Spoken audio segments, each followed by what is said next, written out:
Have you ever wondered how the vast wealth and deeply entrenched private property systems we see today first came into being?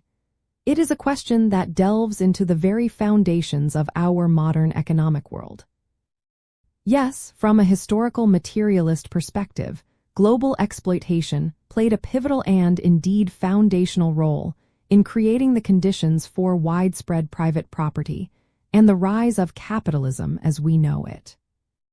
This concept is central to understanding the origins of capitalism, often termed primitive accumulation or original accumulation. It describes the historical process of forcibly separating producers from their means of production, transforming communal or traditional property into private capital. During the dawn of capitalism, this process was not confined to European enclosures but extended globally through colonialism, slavery, and the violent expropriation of resources and labor from indigenous populations across continents. The wealth generated through these exploitative practices provided the initial capital injection necessary for industrial development and the consolidation of private ownership. Consider the vast amounts of silver and gold extracted from the Americas, the forced labor in plantations producing commodities like sugar and cotton, and the transatlantic slave trade. These mechanisms created immense wealth for European powers and burgeoning capitalists.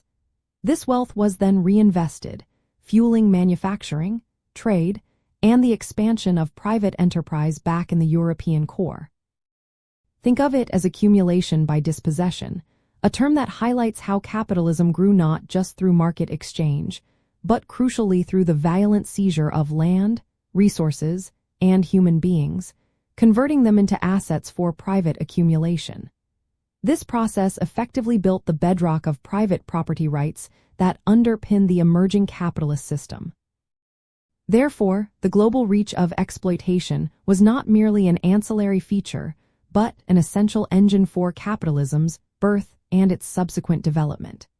It irrevocably shaped the global distribution of wealth and established the dominance of private property as a fundamental principle of the capitalist economic order, a legacy that continues to influence our world today.